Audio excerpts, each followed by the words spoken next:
El caso de Stephanie Claire Scott. ¿Cuál es el límite de la maldad humana que lleva a los humanos a cometer los más atroces actos contra su propia especie? ¿Qué pasa en el cerebro de las mentes más malignas? Todas estas interrogantes nos han quitado el sueño por años.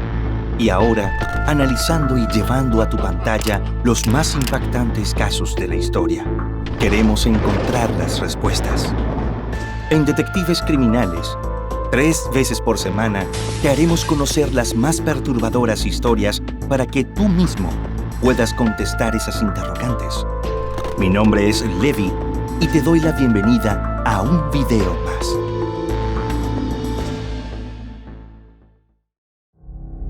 Stephanie Claire Scott nació en Sydney, Australia, el 14 de octubre de 1988. Fue la penúltima de los 5 hijos de Marilyn y Robert Scott, mejor conocido como Bob.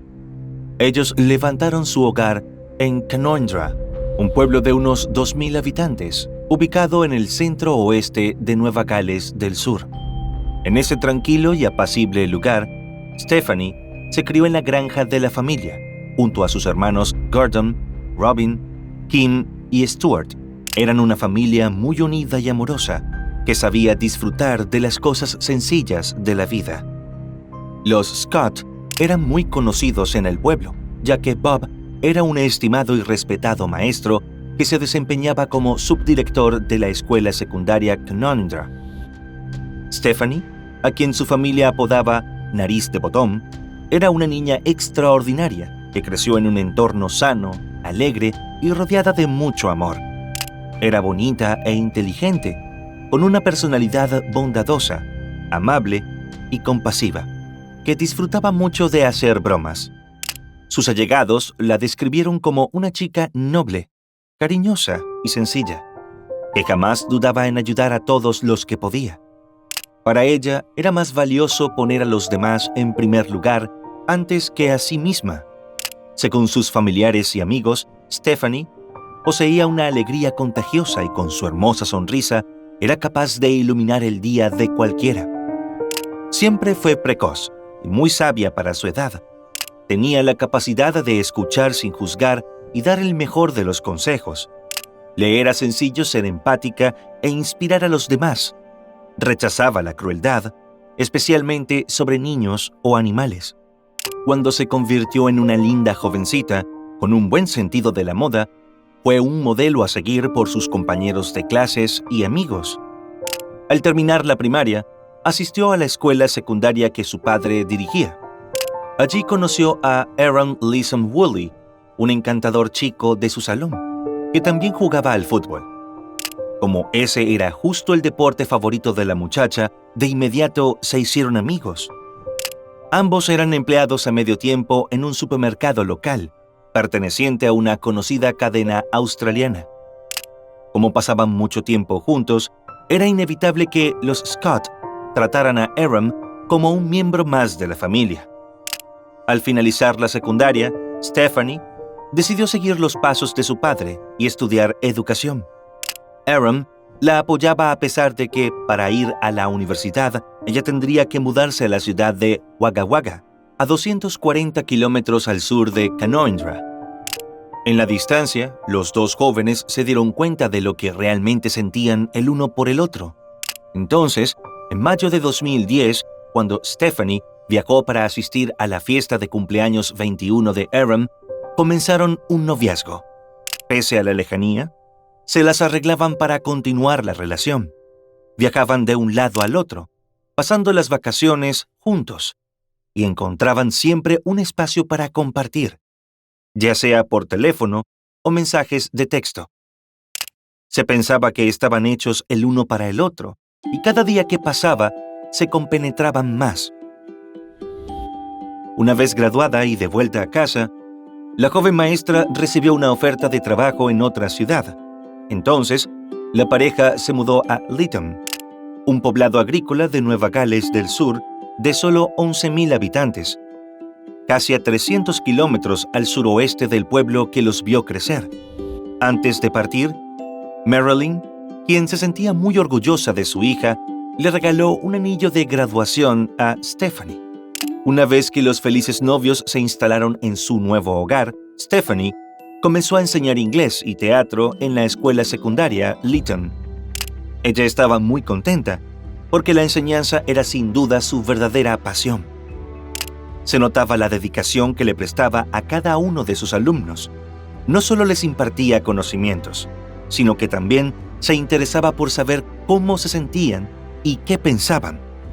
Además, se convirtió en la mentora de varios de ellos.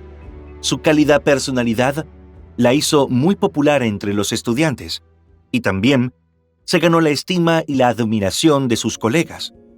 Con su eterna sonrisa, les recordaba que cumplir con su vocación era una de las claves de la felicidad. Un par de años más tarde, el 11 de abril de 2014, ocurrió un feliz acontecimiento. Stephanie y Aaron se comprometieron. Fijaron como fecha de la boda exactamente el mismo día del año siguiente. Stephanie puso mucha dedicación en el planeamiento de su matrimonio. Quería que los invitados disfrutaran tanto como ella. Por eso fue muy meticulosa, cuidando cada uno de los detalles. Aaron la apoyó e incluso tomaron clases para que su primer baile como esposos quedara perfecto. Creían que eso significaba un muy buen augurio en su vida.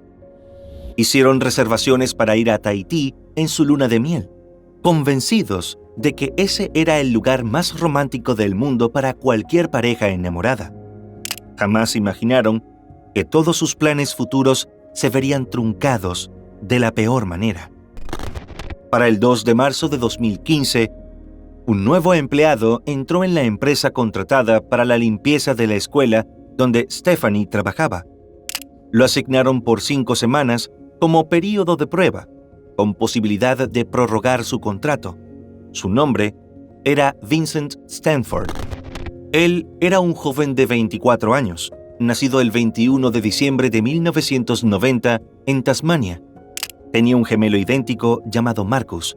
Sus padres eran Anarchy Nord y Steve Stanford, quienes habían tenido a su primogénito Luke unos años antes.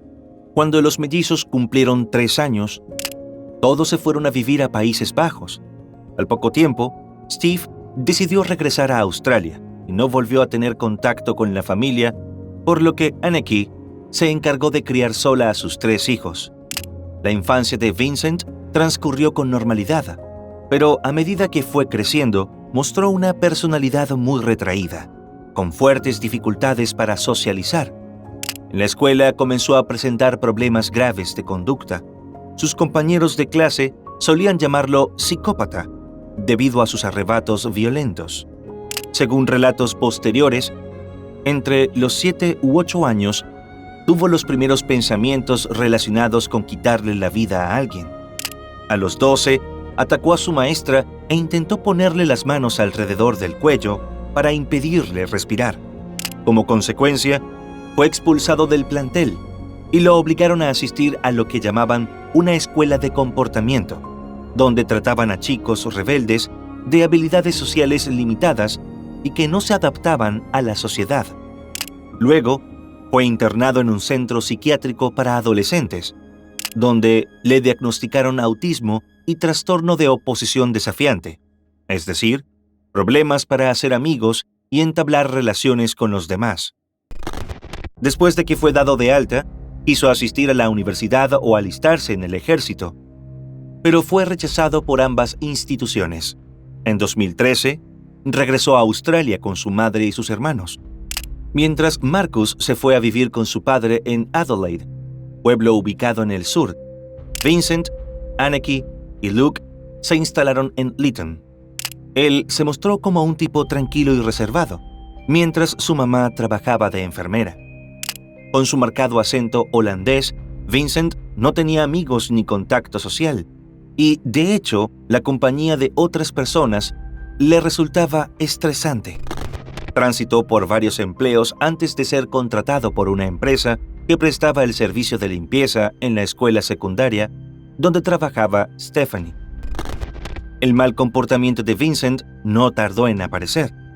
Aunque nadie lo sabía, observaba fijamente a las estudiantes, tanto en su hora del almuerzo como a escondidas en el baño. Se obsesionó con una de ellas, una chica de 12 años, a quien empezó a vigilar dentro y fuera de la escuela.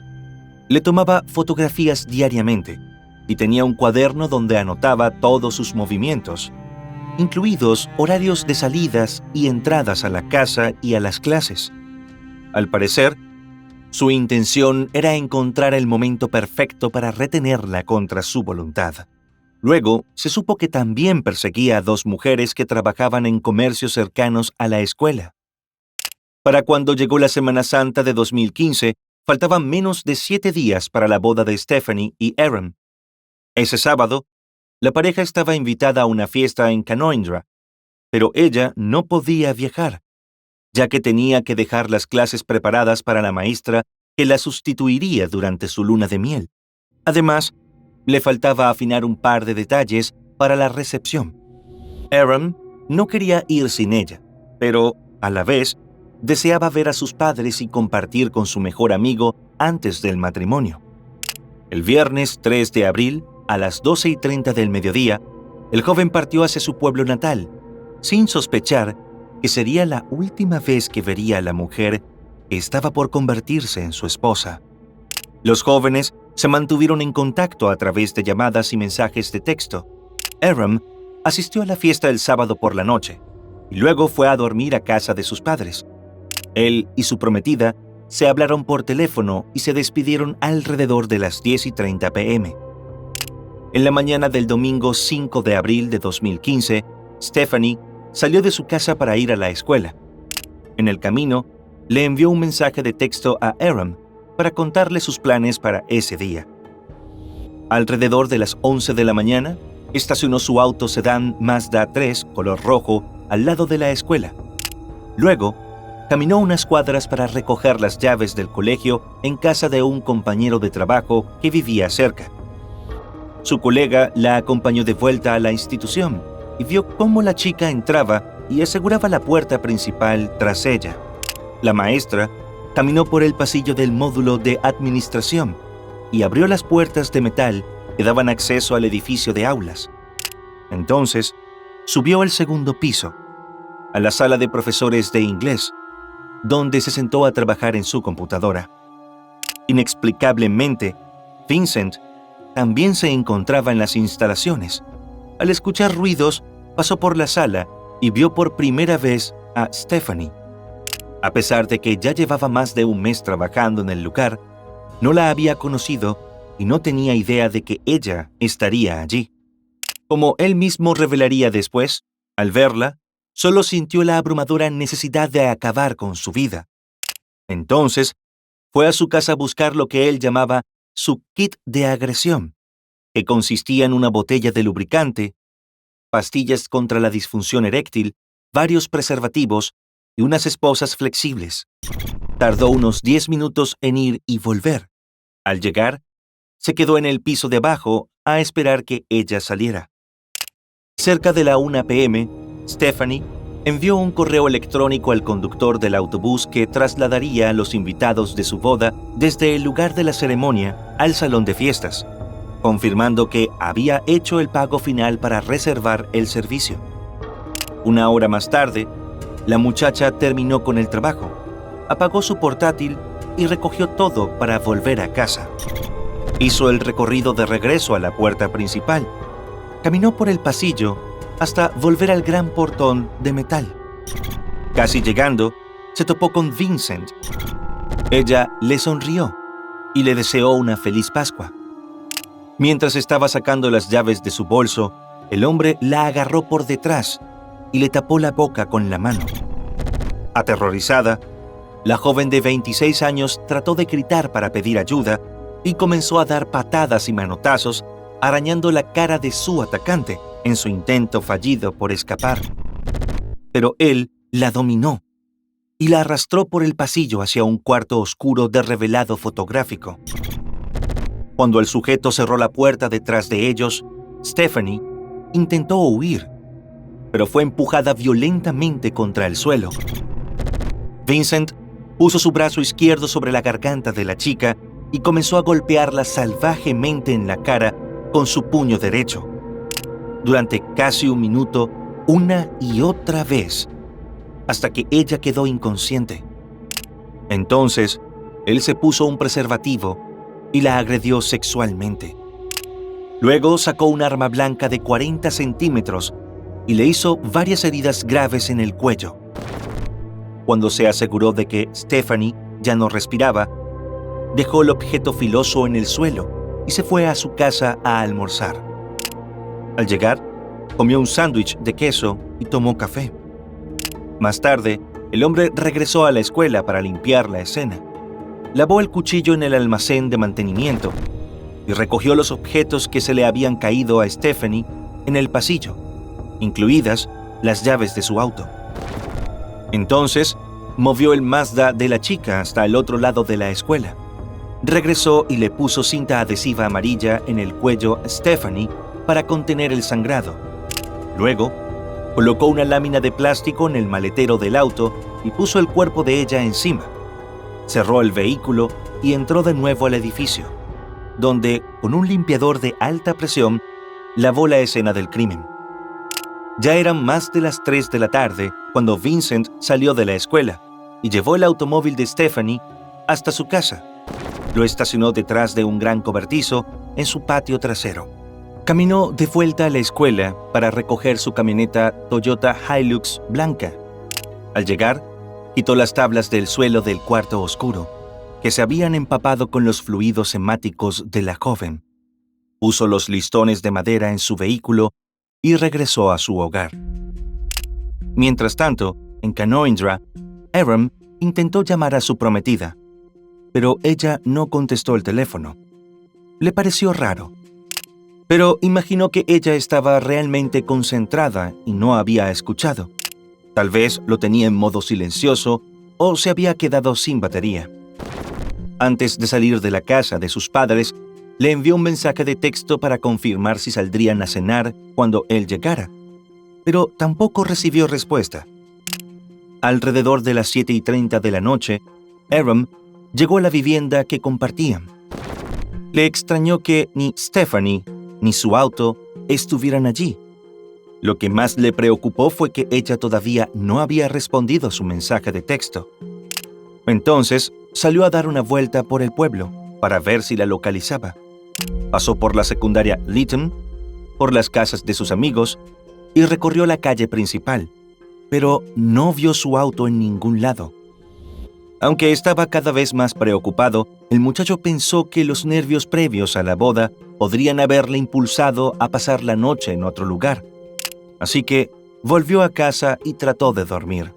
En las primeras horas del lunes 6 de abril, mientras Aram despertaba sobresaltado cada vez que escuchaba un ruido, pensando que su prometida había llegado al otro lado del pueblo, Vincent se había subido al coche de Stephanie, con su cuerpo en el maletero, para conducir hasta el Parque Nacional Cocoparra, a 50 kilómetros al noroeste de Lytton. Una vez allí, puso a la muchacha en el suelo, le quitó la ropa y la cubrió con ramas. Acto seguido, la roció con gasolina y le prendió fuego. Guardó en un bolso la ropa que le había quitado, el parasol del vehículo y el plástico que usó para cubrir el maletero. Antes de irse, recogió el bidón de gasolina. Vincent volvió a su casa, dejó las cosas en el granero, se cambió de ropa y abandonó el carro de Stephanie cerca de un canal de riego entre Lytton y Wamum, otro poblado vecino en la región riberina de Nueva Gales del Sur. Pasadas las 7:30 am, el hombre recorrió el pueblo, arrojando las pertenencias de Stephanie en los contenedores de basura de la calle principal y cerca de un complejo deportivo. Sin embargo, conservó la licencia de conducir de la joven y sus anillos de compromiso y de graduación. Entretanto, Aram se había levantado para enviar otro mensaje a su novia, pero tampoco recibió respuesta. Entonces, comenzó a llamar a sus amigos y a la familia Scott, pero nadie tenía noticias sobre el paradero de Stephanie. Para cuando se hicieron las 4:30 p.m., Aram estaba seguro de que algo malo había pasado. y fue a la comisaría de Lytton para denunciar la desaparición de su prometida. La noticia causó una gran conmoción en la apacible comunidad, que rápidamente se movilizó para buscarla. La policía activó de inmediato un operativo y realizó una triangulación para localizar el teléfono celular de la chica. Pero el aparato no emitió respuesta alguna, lo que indicaba que o estaba apagado o no funcionaba. Al chequear sus cuentas bancarias, se percataron de que el último movimiento ocurrió el sábado de Pascua. Confirmaron que tampoco publicó nada o interactuó en alguna de sus redes sociales. Cuando los detectives entrevistaron a la familia de Stephanie, ellos estaban seriamente preocupados. Aclararon que era imposible que ella hubiese desaparecido de esa manera por voluntad propia, por lo que estaban seguros de que algo malo había ocurrido.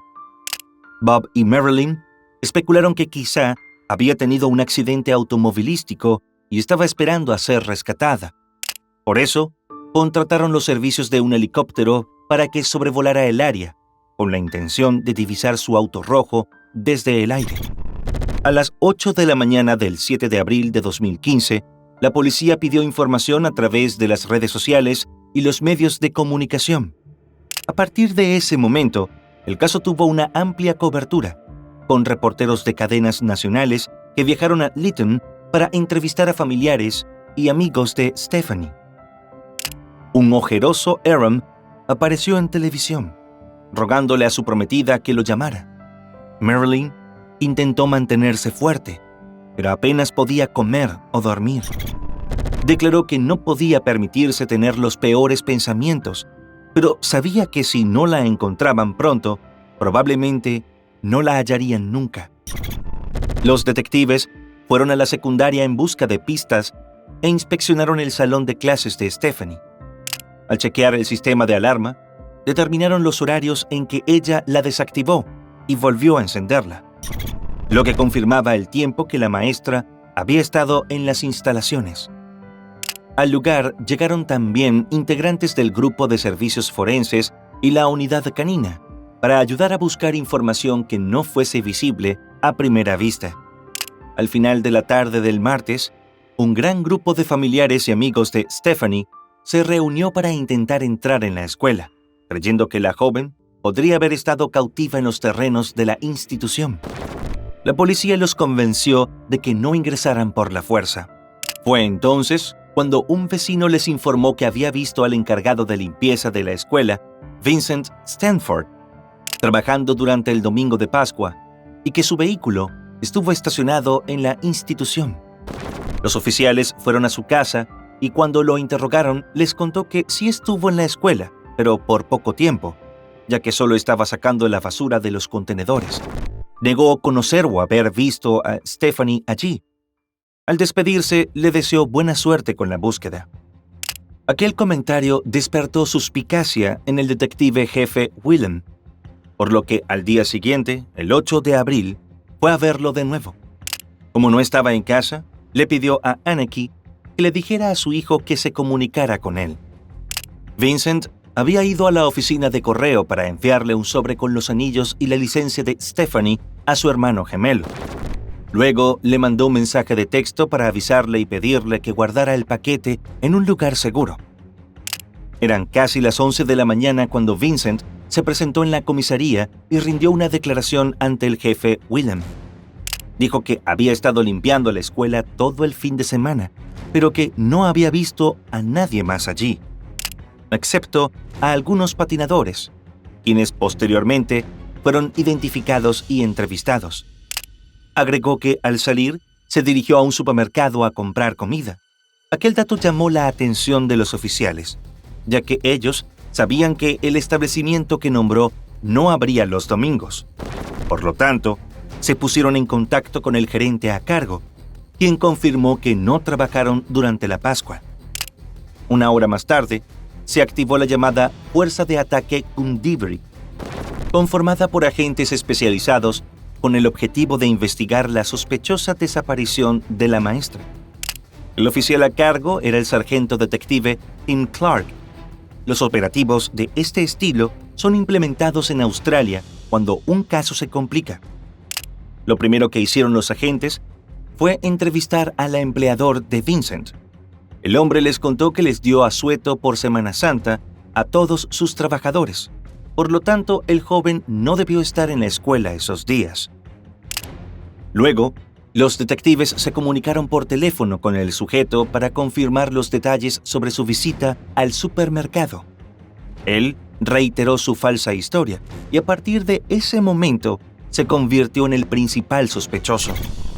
A las 6 de la tarde, los detectives Milne y Wolf llegaron a la residencia de Vincent. Él no estaba allí, pero sí su madre y su hermano. Haneke dio su consentimiento para que recorrieran la vivienda.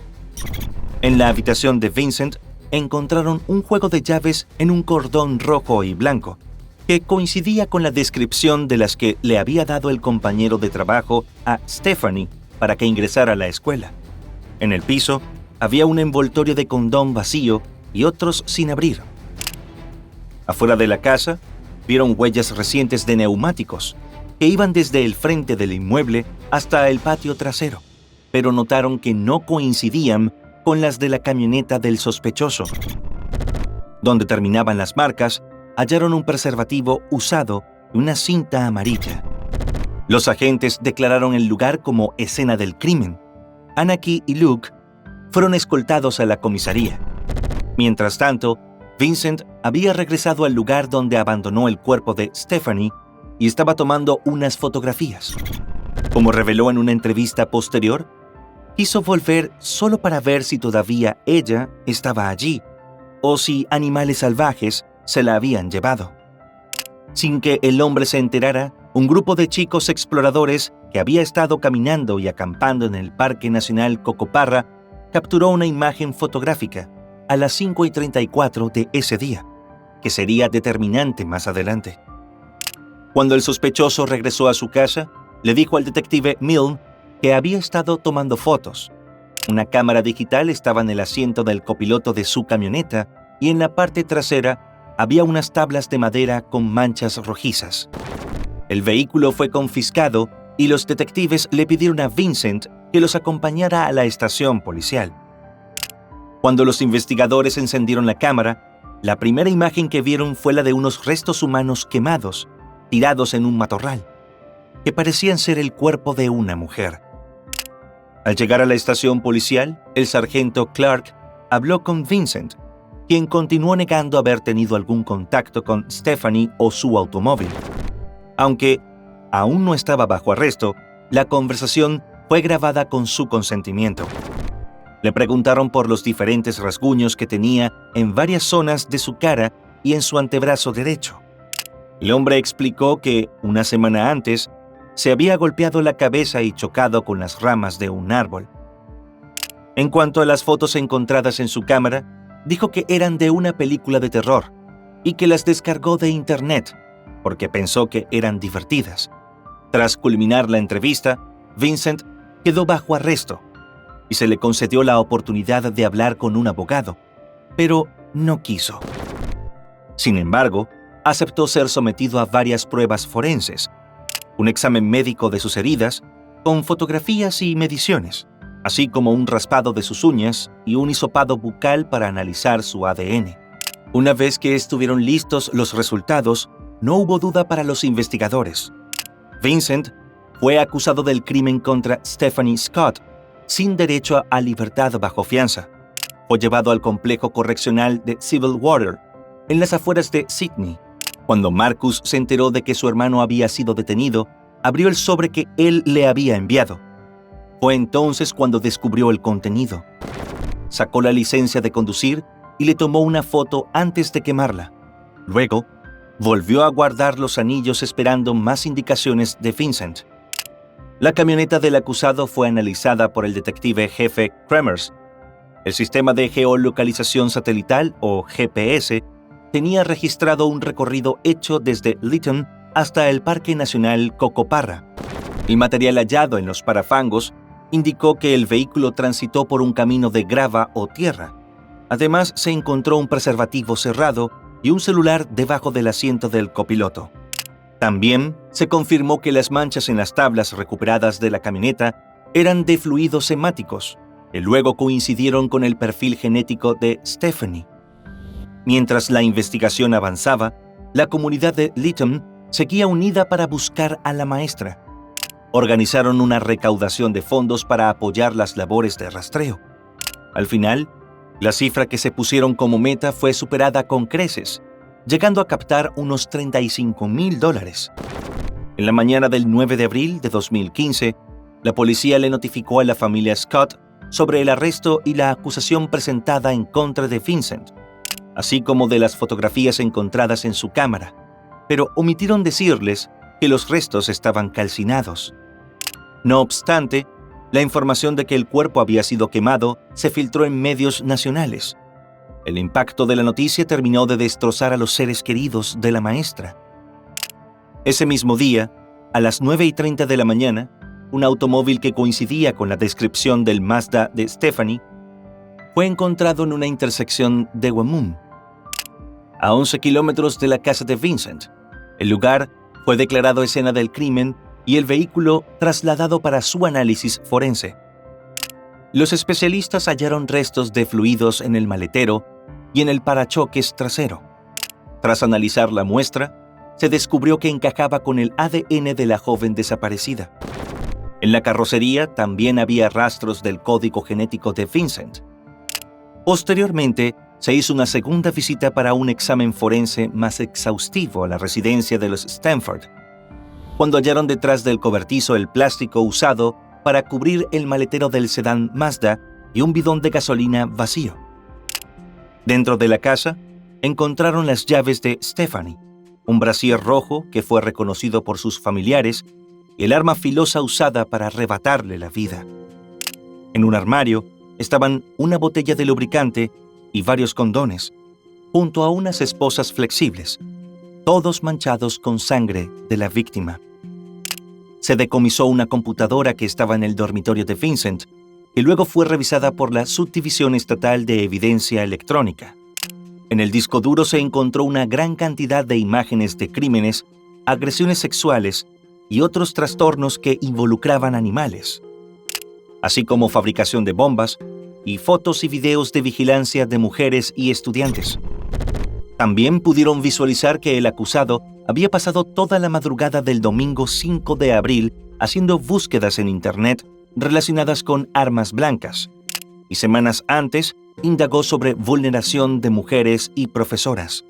De igual modo, había investigado sobre esposas para las piernas, y se constató que hizo una compra en línea por un juego de esposas flexibles y un cuchillo estilo daga.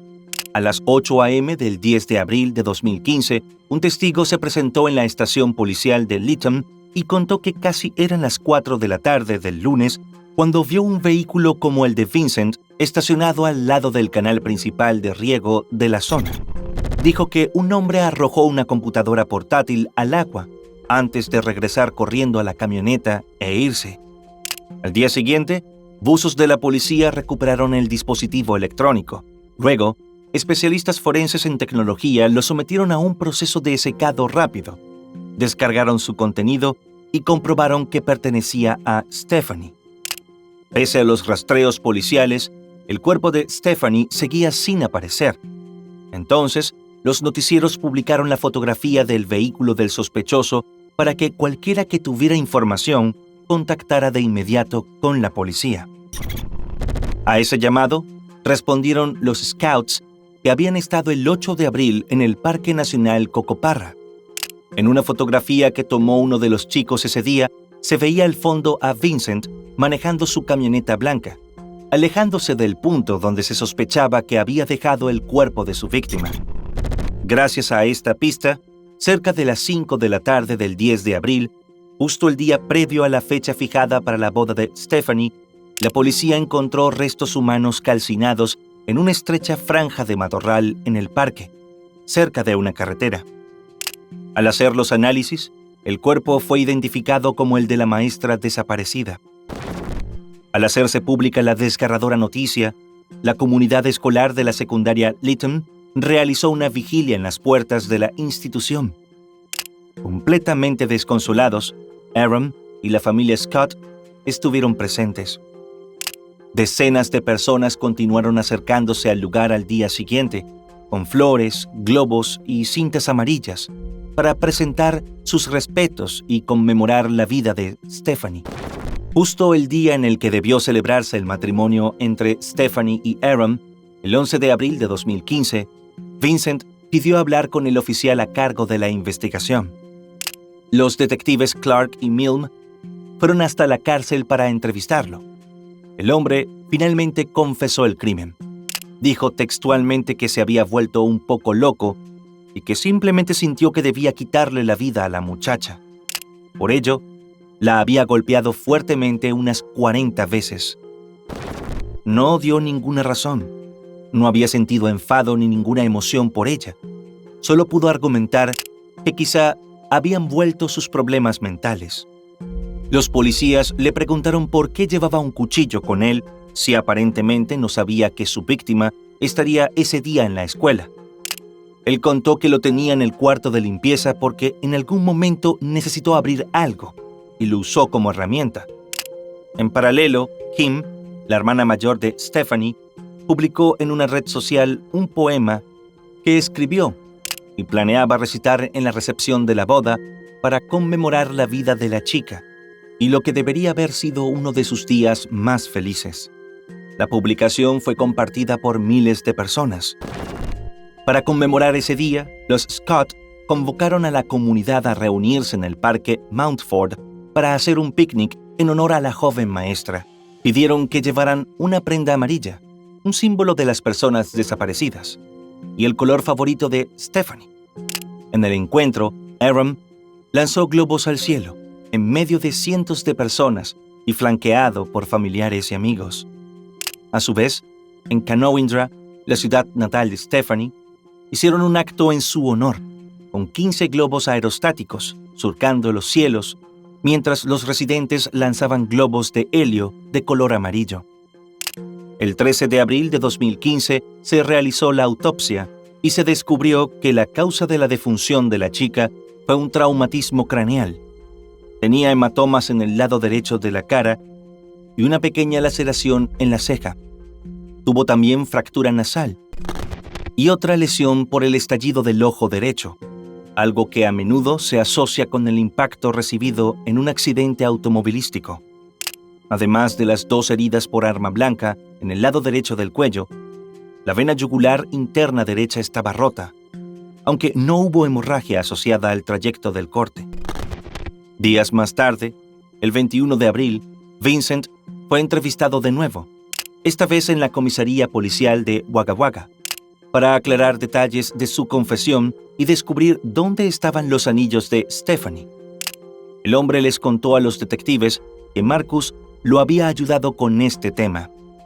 Al día siguiente, después de la 1 p.m., se realizó el funeral, con la presencia de más de 1.500 personas, entre familiares, amigos, estudiantes y allegados, quienes se reunieron para conmemorar la vida de Stephanie, en el lugar donde se iba a casar con Aaron, en las afueras de Eugowra, pueblo ubicado a 48 kilómetros de Canowindra.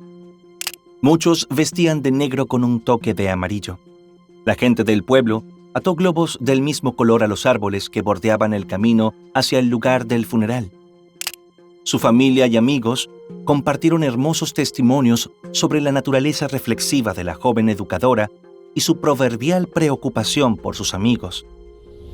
Grace Green, vicecapitana de la secundaria Lytton, habló de la maestra, que siempre supo cómo alegrarle el día a sus alumnos y afirmó que siempre la llevarían en el corazón. Se lanzaron globos amarillos al cierre del servicio, mientras en los parlantes sonaba la canción favorita de Stephanie, Home, de Edward Shape and the Magnetic Zeros. La comunidad de Lytton cerró sus negocios durante parte del día y muchos se reunieron en un parque local. El alcalde Paul Mayton declaró que la ciudad tardaría mucho en recuperarse, pues estaban ante un hecho horrible e inédito en esa localidad.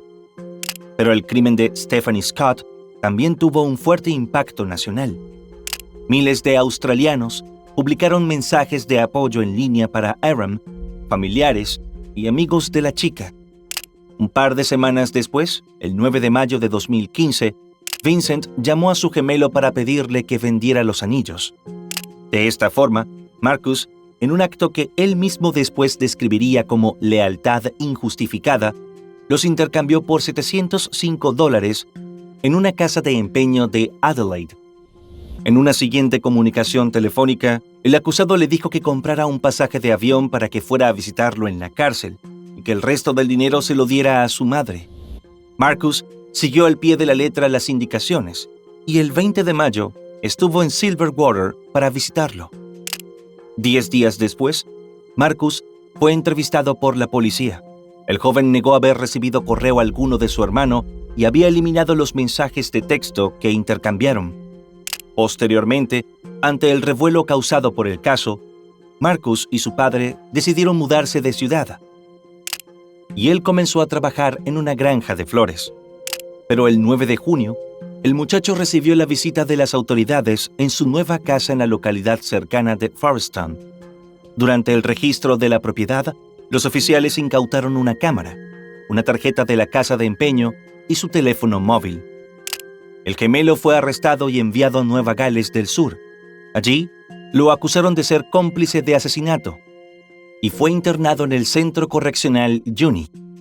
El 5 de agosto, al ser interrogado por los detectives, declaró que nunca entendió por qué su hermano le había enviado las pertenencias de Stephanie y que eso lo había confundido y enojado.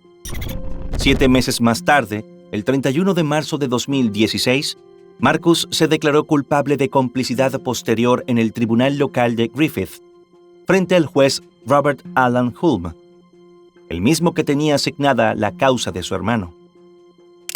El 19 de julio de 2016 fue el turno de Vincent de presentarse ante el mismo tribunal, donde se declaró culpable de agresión sexual agravada y asesinato.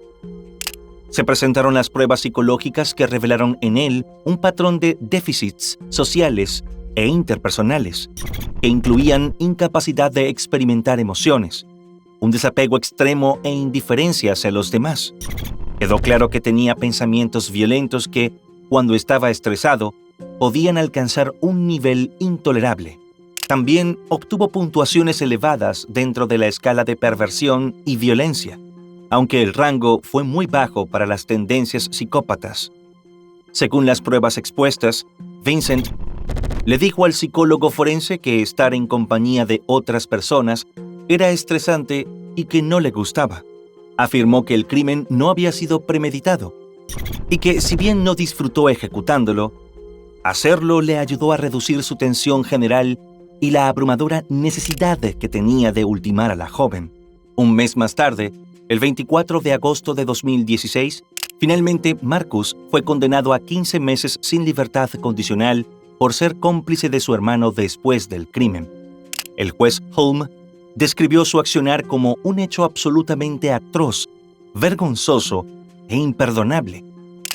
Señaló que, aunque lo había motivado una lealtad equivocada hacia su hermano, había dejado la moralidad y la decencia humana en un segundo plano, dando prioridad a los intereses de un criminal.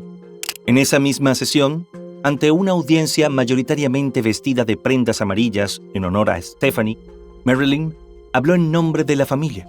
Declaró que los anillos se habían convertido en trofeos para los acusados y que solo imaginar que fueron arrancados de las manos de Stephanie los llenaba de indignación. La sentencia sobre Marcus fue retroactiva desde su arresto, por lo tanto, quedó en libertad el 9 de septiembre de ese mismo año, a pesar de que casi 60,000 personas firmaron una petición en línea pidiendo que se apelara su sentencia por considerarla insuficiente. Al salir de la prisión, el joven dijo que estaba arrepentido de haber ayudado a su hermano, pidió excusas públicas y aseguró que no quería volver a saber nada de Vincent. Regresó a la casa de su padre en Price, Australia del Sur, pero ambos tuvieron que mudarse, después de que los lugareños los rechazaban. Se fueron a una ciudad rural en Nueva Gales del Sur, donde se mantienen de bajo perfil. Apenas un mes después, el 10 de octubre de 2016, se reanudaron las sesiones judiciales con miras a la sentencia de Vincent. Ese día, la madre de Stephanie se presentó en el estrado para hablar sobre el impacto emocional del crimen. Una de las frases más contundentes que pronunció fue que lamentó que su hija pasara el día de su boda en una morgue, sin intercambio de votos ni baile nupcial. Marilyn cuestionó cómo alguien como el acusado había tenido acceso a las escuelas después de haber mostrado un comportamiento que debería haber levantado una señal de alerta. Luego, se expuso el video de la confesión de Vincent ante la policía en abril de 2015. Mientras todos escuchaban con asombro, él se sentó en el banquillo y mantuvo la cabeza baja. Finalmente, el 12 de octubre de 2016, el juez Hulme anunció la sentencia. En su veredicto, el magistrado describió el comportamiento del acusado como muy inquietante, que fluctuaba entre la desesperación y las expectativas no cumplidas frente al trato de los demás, lo que le llevó a tener un odio arraigado. El juez mencionó que no había nada en las pruebas aportadas que indicara que hubo algo disfuncional en las circunstancias de su crianza o entorno familiar, y lamentó que no mostrara ningún indicio de remordimiento por sus perturbadores actos. De igual modo, puntualizó que las búsquedas en Internet relacionadas con trastornos sexuales y la posesión de cuchillos y esposas lo convencieron de que el acusado representaba un grave peligro para la seguridad de la comunidad. Agregó que estaba convencido de que el caso entraba dentro de la peor categoría y estaba más allá de toda duda la culpabilidad del acusado. Finalmente, Vincent Stanford fue sentenciado a 15 años de cárcel sin derecho a libertad condicional por agresión sexual agravada y a cadena perpetua por el asesinato de Stephanie Scott. Cuando se pronunció el fallo, se escucharon muestras de apoyo desde el público. Al salir de la corte, Marilyn declaró a los medios que los últimos 18 meses habían sido los momentos más difíciles y desgarradores de su vida, que la partida de su hija los dejó destrozados y que todos estaban luchando con las consecuencias. Afirmó que Stephanie había encarnado todo lo bueno que había en la humanidad y por eso logró marcar una diferencia tangible en tantas personas. Prosiguió convencida de que su hija querría que todos continuaran con sus vidas, dejando que la música y la diversión volvieran a entrar en ellas.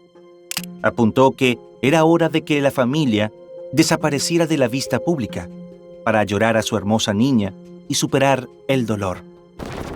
Concluyó anunciando que pronto conmemorarían el cumpleaños 28 de la chica, el segundo sin su presencia, y lo harían tomando una taza de té con una galleta de chocolate con menta.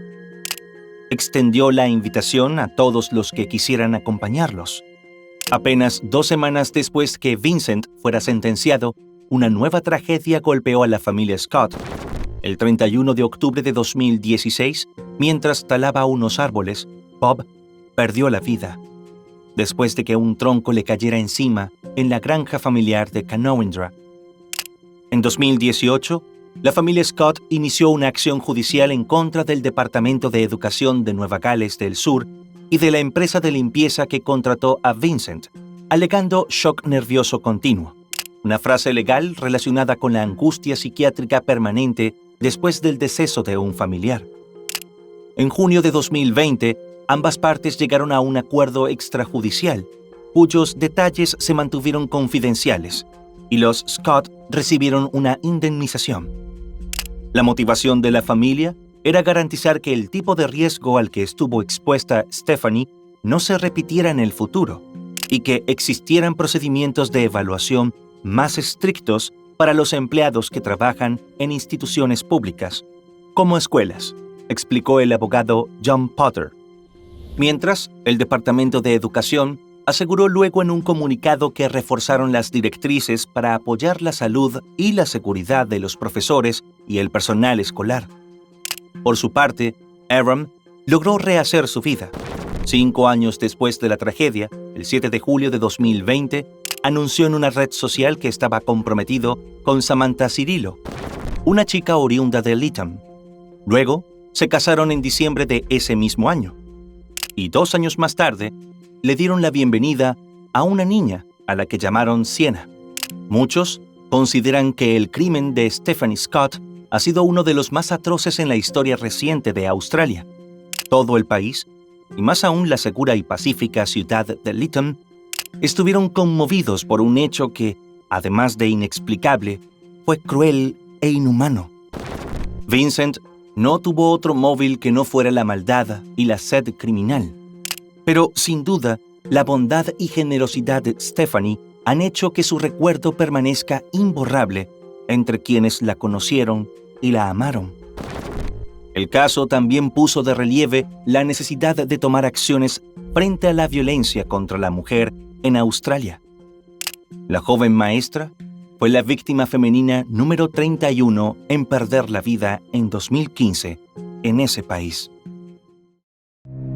Y bueno, hasta aquí un caso más. No te olvides antes de irte de dejar tu me gusta y suscribirte si este contenido te ha parecido interesante. Hasta otro episodio más de Detectives Criminales.